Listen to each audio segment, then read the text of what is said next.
오늘 우리에게 주시는 하나님의 말씀은 창세기 35장입니다.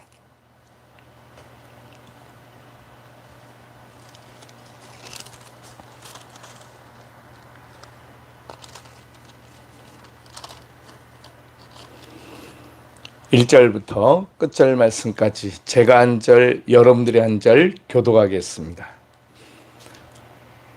하나님이 야곱에게 이르시되 일어나 베델로 올라가서 거기 거주하며 네가 내 형 에서의 낯을 피하여 도망하던 때에 네게 나타났던 하나님께 거기서 제단을 쌓으라 하신지라.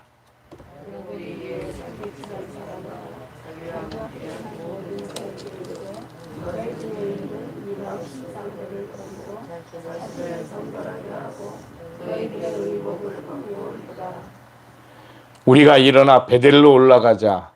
내 환난 날에 내게 응답하시며 내가 가는 길에서 나와 함께 하신 하나님께 내가 거기서 제단을 쌓으려 하노라 하며,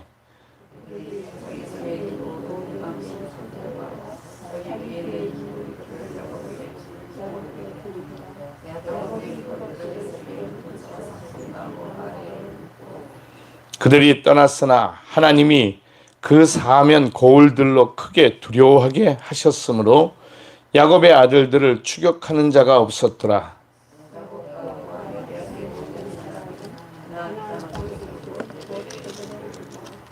그가 거기서 제단을 쌓고 그것을 엘베델이라 불렀으니 이는 그의 형의 낯을 피할 때 하나님이 거기서 그에게 나타나셨음이더라.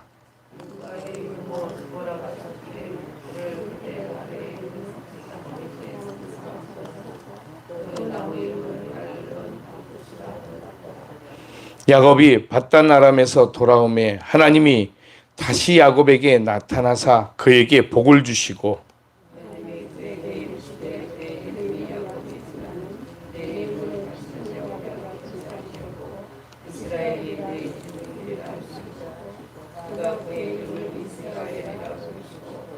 하나님이 그에게 이르시되 나는 전능한 하나님이라. 생육하며 번성하라. 한 백성들의 총회가 네게서 나오고 왕들이 네 허리에서 나오리라.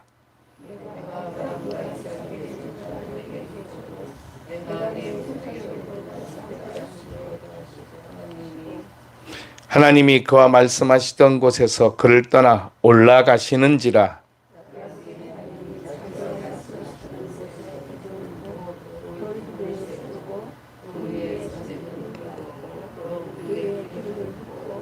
하나님이 자기와 말씀하시던 곳의 이름을 베델이라 불렀더라.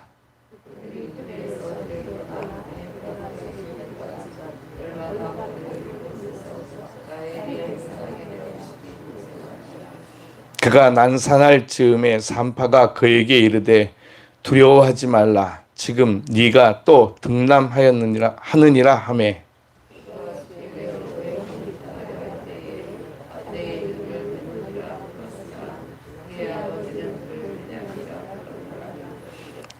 라헬이 죽음에 에브랏 곧 베들레헴 길에 장사되었고,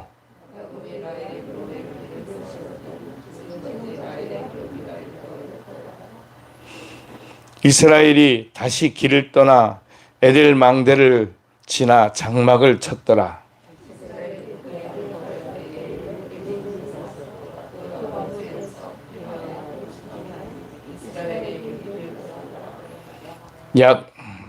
야곱의 아들은 12이라. 레아의 아들들은 야곱의 장자 르우벤과 그 다음은 시므온과 레위와 유다와 이사갈과 스불론이요. 라헬의 여종 비라의 아들들은 단과 납달리요.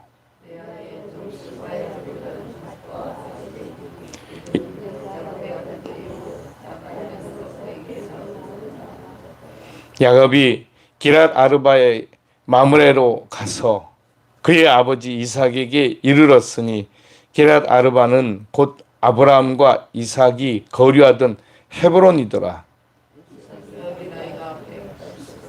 같이 봅니다. 이삭이 나이가 많고 늙어 기운을 다함에 죽어 자기 열조에게로 돌아가니 그의 아들 에서와 야곱이 그를 장사하였더라. 아멘. 기도하겠습니다. 거룩하신 주님 감사합니다. 오늘도 우리가 읽고 묵상하는 이 창세기의 말씀을 깊이 깨닫게 하시고 주님과 동행하도록 저희들을 인도해 주옵소서. 이 시간에도 사단 원수 마귀가 틈 못하게 하시고 하나님의 거룩하신 영이 우리에게 임재하셔서 주시는 말씀대로 우리가 살아가도록 인도해 주옵소서. 예수님의 이름으로 기도합니다. 아멘. 할렐루야. 이제 오늘 야곱 인생의 대장정의 중요한 순간, 가장 중요한 클라이막스라고 하는, 우리가 드라마나 영화를 보면 가장 중요한 순간이 있습니다. 그 고비를 딱 넘으면서 그 주인공의 인생이 딱 바뀌는 그 순간을 클라이막스라고 합니다. 오늘 그 이야기가 오늘 창세기 35장에서 나오는 이야기입니다. 야곱의 인생은 참 복잡, 단안하고 여러 가지 것들을 겪었던 그와 같은 인생을 살았던 사람이 야곱이었습니다. 그런데 그의 인생의 여정 중에 이 마지막 여정은 하나님께로 나아가는, 완전히 하나님께 속하게 되는, 그리고 하나님의 은혜를 완전히 덧입게 되는 과정으로 나아갑니다. 그것은 베델로 올라가라 라고 하는 하나님의 말씀이었습니다. 야곱은 지금까지 베델이 아닌 다른 곳에서 헤매고 다녔다는 거죠. 그리고 그가 올라가야 될 곳은 베델이었습니다. 오늘 1절에 보니까 이렇게 얘기합니다. 하나님이 야곱에게 이르시되 일어나 베델로 올라가서 거기 거주하며 내가 네 형 에서의 낯을 피하여 도망하던 때 네게 나타났던 하나님께 거기서 제단을 쌓으라 하신지라. 야곱이 도망하다가 루스 땅에 이르렀습니다. 돌을 베개로 삼고 잠을 자는데 하늘에서 사닥다리가 내려오며 거기에 천사들이 오르락 내리락 하는 것을 보게 되었습니다. 그리고 깜짝 놀라서 일어나서 거기다가 제단을 쌓고 하나님이 여기 계시거늘 내가 알지 못하였다 그랬습니다. 그래서 그때부터 하나님은 이 야곱의 하나님이 되기 시작하셨습니다. 그러나 그 야곱의 하나님이 진짜 야곱의 하나님이 되는 데까지는 세상에 20년이 넘는 세월이 거쳐서 그를 연단과 훈련의 과정 속에서 그가 하나님을 진정으로 다시 만나게 되는 역사를 오늘 성경에 보게 됩니다.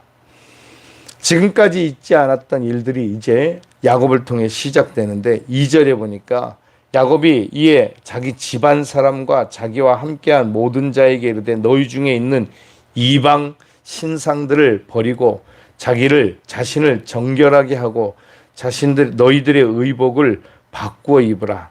우리가 일어나 베델로 올라가자. 내 환난 날에 내게 응답하시며 내가 가는 길에서 나와 함께 하신 하나님께 내가 거기서 제단을 쌓으려 하노라 하매. 완전히 달라졌습니다. 여기서 내가 이렇게 얘기하니까 야곱이 자기 자신이 뭘 하겠다라는 그런 의미로 받아들여지진 않습니다. 지금까지는 그 하나님은 자기가 필요할 때만 불러댔던 하나님 같았습니다. 그런데 그 야곱이 고백하기를 나를 환난의 때에 그리고 나를 언제라도 인도하시고 이끄셨던 그분이 하나님이시다. 오늘날 내가 여기에 살아있다고 하는 것은 하나님이 나와 함께 하셨기 때문이다 라고 고백을 하게 됩니다. 그러면서 그는 그와 그의 가족들 전부를 정결하게 하고 그리고 자기들이 여태껏 우상 삼아 그냥 간직했던 찌끄러지들을 다 갖다 버리고 그리고 오직 여호와 하나님만을 섬기는 삶으로 나아가게 됩니다. 그래서 4절에 보니까 그들이 자기 손에 있는 모든 이방 신상들과 자기 귀에 있는 귀걸이들을 야곱에게 주는지나 야곱이 그것들을 세겜 근처 상수리 나무 아래에 묻고 그들이 떠났으나 이렇게 말합니다. 그러니까 이제서야 이 사람들은, 야곱과 그의 가족들은 이제서야 세상을 떠나게 된 것입니다. 세상을 떠나 하나님께로 나아가게 된 거죠. 그가 세상을 떠났다고 하는 이야기는 세상 가운데 이제는 머물러 있지 않다는 얘기입니다. 이제부터는 하나님 안에 머물러 있는 사람으로 변화가 되었다는 것입니다. 그래서 이 야곱과 그리고 이제 곧 태어나게 될 베냐민까지 12아들들은 이제 그들이 하나님이 주신 땅으로 향해 나아가게 됩니다. 그리고 이제부터는 그들은 완전히 하나님의 백성들이 되게 되었습니다. 그래서 5절에 보니까 그들이 떠났으나 하나님이 그 사면 거울들로 크게 두려워하게 하셨으므로 야곱의 아들들을 추격하는 자가 없었더라 라고 말합니다. 하나님이 이제 일을 본격적으로 하게 하신다라고 말씀하는 것 같지만 이미 하나님은 이전부터 야곱과 함께 하셨습니다. 야곱이 그것을 고백하지 않고 하나님께 영광을 돌리지 않았을 뿐입니다. 그러나 이제부터는 달라졌습니다. 야곱이 그 모든 삶의 중심에 하나님을 그 중심에 두기 시작했습니다. 그래서 그 첫 번째 사건이 자기가 가지고 있던 우상 찌끄러지들을 다 갖다 버리는 거였습니다.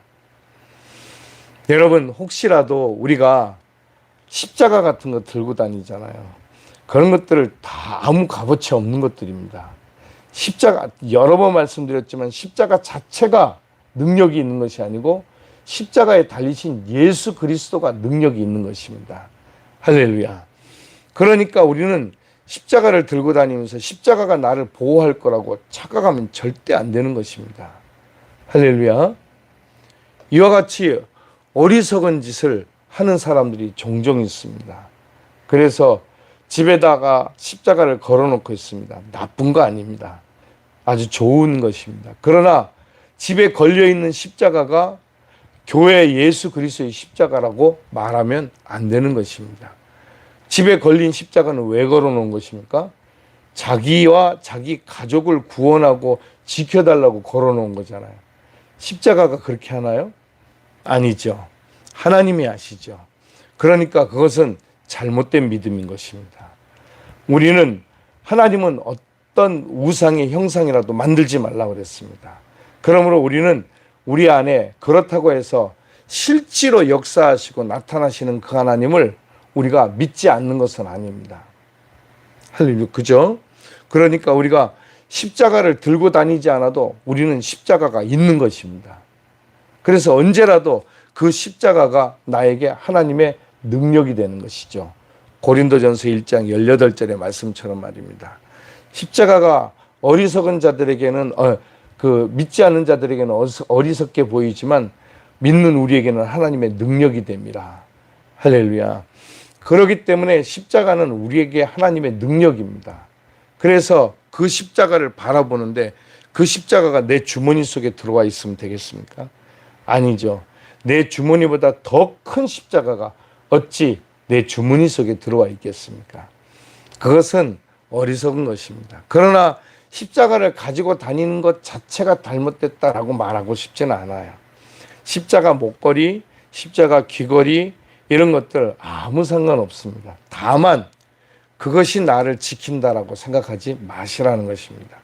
할렐루야. 십자가가 내 안에 있어야 됩니다. 주님이 보실 때 내 안에 그리스도 예수의 십자가가 있어야 됩니다. 근데 그건 없고 내가 들고 다니는 십자가를 보여주려고 그런다면 이것은 바보 같고 어리석은 짓이죠. 그렇죠? 여러분 안에 이미 예수 그리스도께서 십자가에서 죽으셔서 부활하셨으니까 십자가는 주님의 죽으심과 우리를 죄를 담당하신 사건의 징표입니다. 그런데 십자가가 끝이 아니고 우리는 부활이 끝입니다. 그리고 부활 다음에 우리는 영원한 하나님 나라의 영생을 얻는 것, 그 자리에까지 나아가는 거죠. 그리고 보면 우리는 그런 것들을 다 우리는 우상처럼 여깁니다. 그리고 말씀드렸지만 성경책도 마찬가지입니다. 성경책 이것 자체로 이건 하나님의 말씀이기 때문에 우리에게 너무나 귀한 거지 책 자체가 귀한 것이 아닙니다. 그죠? 그래서 성경을 우리는 묵상하고 또 말씀을 읽고 그리고 우리가 이 말씀을 내 삶에 채우고 하지 않으면 이게 뭔 소용이 있습니까? 그죠? 이 두꺼운 책이 세상에 한 번도 들여다보지도 않고 그리고 읽지도 않고 성경에 내가 그 말씀대로 살려고 하지도 않는데 이게 이 책 자체가 무슨 소용이 있습니까? 그죠?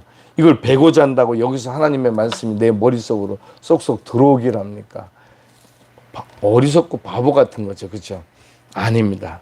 성경은 우리가 읽고 묵상하면서 하나님께서 읽을 때마다 주시는 지혜와 영감으로 우리가 그 말씀을 깨달아서 그 말씀에 우리의 삶의 능력이 대해서 이 하나님의 말씀과 내 안의 십자가가 서로 강력한 능력에 대해서 우리의 삶을 이끌어가도록 주님 앞에 내어드리는 것. 내가 그리스도와 함께 십자가에 못 박혔나니 그런즉 이제는 내 안에 내가 사는 것이 아니요 그리스도 예수께서 사시도록 하는 것. 그러니 이 말씀과 십자가는 그리스도 예수가 내 안에 사시도록 하는 놀라운 능력과 축복의 통로인 것입니다. 할렐루야. 그죠? 그러니까 우리가 하나님의 말씀을 읽고 이 새벽에 나와 기도하는 것은 그리스도께서 내 안에 살아계시도록 성령님이 내 안에서 역사하시도록 그걸 위해서 오늘 이 새벽에 나온 것입니다. 그러니까 새벽에 나온 것 자체가 힘이 있는 것이 아니라 그 믿음의 능력에 힘이 있는 것입니다. 할렐루야. 그죠? 그 이 새벽에 나올 수 있도록 하나님이 이끌어 주시는 게 이게 복인 거죠. 이해되시죠? 그죠? 그렇습니다. 새벽 기도 쌓는 것 하나님의 크신 은혜인 줄로 믿습니다. 그리고 나면 내가 하는 것이 아니고 하나님께서 하시는 것인가. 하나님이 나를 도우셔서 하나님이 나로 믿게 하시고 하나님이 나로 세상을 이기게 하시고 마침내 승리하게 하시는구나. 이게 믿음이구나 라고 하는 것을 이제야 야곱이 깨달았다는 거예요. 그래서 야곱이 아까도 말씀드린 것처럼 그렇게 얘기했다고 그러잖아요. 야곱이 자기 집안 사람들과 모든 사람들을 다 우상 이런 것들 다 가지고 와라. 그것들이 이제까지 자기들을 지키는 줄 알아. 다 땅에다 묻어버리고 그 다음에 이제 3절에서 말한 것처럼 우리가 일어나 베델로 올라가자. 내 환난 날에 내게 응답하시고 내가 가는 길에서 나와 함께 하신 하나님께서 내가 거기서 제단을 쌓으려 하노라. 여기서 우리가 내가 하니까 내가 중심이 되는 것 같지만 사실은 가만히 들여다보면 내가 아니라 하나님이 하셨다라고 하는 것을 이 야곱이 고백하는 거죠. 그렇죠? 그렇습니다, 여러분. 오늘 하나님께서 우리 가운데 일하시고 계시는 줄로 믿습니다. 야곱보다 우리는 훨씬 큰 사람들입니다. 왜냐하면 야곱은 하나님의 종이요, 우리는 하나님의 자녀니까요. 누구도 감히 우리를 이길 수가 없습니다. 그래서 거기를 야곱은 베델이라 그렇게 불렀습니다. 하나님의 집. 그리고 거기서부터 이제 야곱은 하나님의 이름을 불렀더라. 어디로 가나 그가 제일 먼저 하는 것은 예를 들어서 장소를 옮기게 되면 먼저 제단을 쌓고 하나님의 이름을 부르는 것. 다시 말하면 예배자로 세우는 것이었습니다. 그래서 그는 어디를 가나 항상 예배가 삶의 우선이 되었습니다. 그러니까 여러분 예배를 드린다고 그럴 때 우리처럼 그냥 대충 우리 모여봐 우리 같이 예배 드리고 시작합시다. 우리 그러잖아요. 그죠? 우리 같이 말씀 읽고 이렇게 우리 예배 드리고 시작합시다. 기관 모임하고 그리고 구역 모임하고 그럴 때 그러잖아요. 그런 예배가 아니에요. 제단을 쌓았다니까요. 제단을 쌓고 제단을 쌓으려면 여러분 그냥 쌓겠습니까? 거기에 제단을 쌓으려면 얼마나 많은 비용이 들어가고 그리고 자기의 노력이 들어가고 삶이 들어가고 그래서 예배는 하나님께 드리는 산 제물로 드리는 순간인 것입니다. 그러니까 예배를 드린다고 할 때 우리가 그냥 모여서 우리 함께 모여가지고 우리 예배 먼저 드리고 시작합시다. 이런 게 아니라는 거죠. 그죠? 그래서 우리는 모든 예배의 순간들을 귀하게 여길 수 있는 믿음 달라고 우리가 항상 기도해야 되겠습니다. 여러분들만 그러나 저도 마찬가지죠. 예, 우리 집사님, 우리 먼저 예배부터 드리고 하죠, 뭐. 그럴 때 예배부터 드리고 하죠, 뭐. 예배는 소모품이 아닙니다. 우리의 여러 가지 일들 중에 한 가지, 그게 아니라는 거죠. 예배부터 드리고 나머지 일 하자, 이게 아니라 예배가 모든 것들의 중심입니다 라는 이야기인 거죠. 할렐루야. 오늘 그것을 오늘 이 야곱을 통해서 우리에게 알려줍니다. 여러분, 이미 아브라함과 이삭은 그가 가는 곳마다 그들이 어디를 가면 먼저 제단을 쌓고 여호와의 이름을 불렀다 이렇게 얘기합니다. 근데 야곱은 여태껏 그렇게 안 살았던 거예요. 그런데 지금부터 그의 인생은 완전히 바뀌게 된 것입니다. 이제서 자기가 외삼촌 라반을 속이면서 아니면은 형 에서를 속이면서 그리고 자기가 열심히 뭐 특별히 속인 건 아니에요. 뭐 대단한 것을 속인 건 아니지만 그런데 어쨌든 자기 것의 유익을 가져오려고 그렇게 하면서 자기 양떼는 튼실하고 건강한 양떼로 만들고 그렇다고 해서 라반 외삼촌 라반의 양떼를 뭐 비리비리한 것들로 만든 건 아니었지만 자기 것을 좀 더 좋게 만드는 것은 사실이잖아요. 그런 과정들을 거치면서 자신의 것을 이렇게 불려나갔던 것입니다. 근데 그 정도야 뭐, 아니 뭐 그게 그렇게 나쁜 거예요? 우리가 그렇게 생각할 수 있겠지만 어쨌든 야곱은 욕심의 사람이었구나라고 하는 것은 부인할 수가 없다라는 거죠. 문제는 거기까지는 괜찮은데 그 다음부터 그는 한 번도 하나님의 이름을 불렀다는 구절이 성경에 나오지 않으니까 열심히 살았어요. 최선을 다했어요. 자기 것이 날마다 불어났어요. 부자가 됐어요. 사람들이 볼 때는 복 받았다는 거예요. 복 받은 게 아닌 거죠. 진짜 복은 거기에 있는 것이 아니었거든요. 하나님이 이제 함께 하셔서 사실은 야곱이 느끼지 못하는 순간에도 그가 하나님을 바라봤던 안 바라봤던 순간에도 하나님은 야곱과 함께 하셨습니다. 이유는 야곱과 맺은 언약, 약속 때문이었습니다. 그리고 마침내 에서의 눈을 피해 갔던 베델로 다시 올라갈 때 야곱은 드디어 이스라엘이 되었습니다. 이제 네 이름을 내가 이스라엘이라 부르리라. 할렐루야. 그리고 이제 야곱이 이 역사 속에서 등장을 안 합니다. 그리고 바로 요셉 이야기로 넘어가게 되죠. 36장 우리가 내일 보게 될 다음의 성경에서는 에서와 야곱의 이 에서의 후손들에 대해서 쭉 설명을 합니다. 그리고 보면 쉬어가는 장이에요. 그런데 꼭 성경은 우리가 내일 다시 말씀드리겠지만 성경은 꼭 족보를 따집니다. 왜 따진다고요? 역사이기 때문에. 예. 그래서 오늘 우리 이 야곱이 하나님의 역사로 살아온 것들을 우리에게 이야기합니다. 그런데 마지막 16절 이하에서 이제 안타깝게도 야곱의 가장 사랑하는 아내였던 라헬이 그만 세상을 떠나게 됩니다. 그것도 자기의 사랑하는 아들 베냐민을 낳다가 세상을 떠나게 되는 사건이 일어나게 됩니다.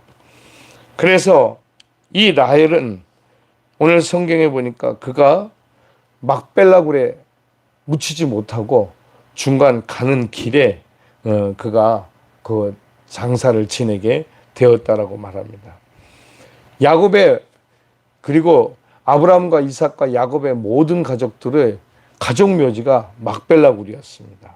그런데 거기에 묻히지 못하고 그는 오늘 성경의 19절에 보니까 에브랏 곧 베들레헴 길에 장사되었다 이렇게 말하고 있습니다. 이건 우리에게 아주 중요한 어떤 삶의 포인트 같은 꼭 집어서 이런 일이 있었다. 그러니까 라헬은 이렇게 되었다라고 하는 것을 보여주는 사건입니다. 뭐 막벨라굴에 장사되든 베들레헴에 장사되든 뭐 그게 뭐 그렇게 특별하게 무슨 문제가 있나요? 그렇게 생각하면 할 말이 없지만 베들레헴에 장사되었다고 하는 것은 그의 가족묘에 함께 묻히지 못했다는 이야기가 되는 거잖아요. 그것은 이제 이 라헬의 슬픔의 한 부분 중에 하나이다. 나중에 보면 우리가 성경에 그런 내용이 나요. 라헬의 아들들아 뭐 울어라 뭐 이런 얘기 나오잖아요. 그죠? 그런 이야기가 그런 부분들을 이런 부분들을 차지하고 있는 거예요.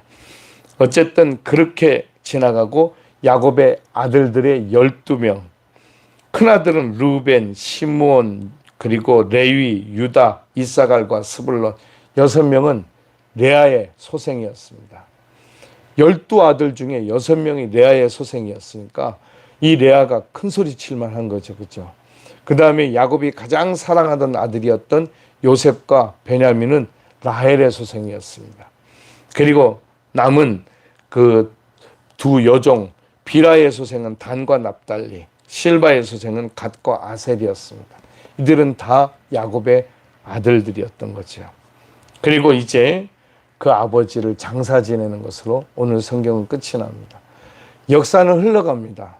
시간은 가고 누구도 살아남아 있지 않습니다. 성경은 다 죽었더라. 그래서 장사하였더라. 그리고 끝입니다.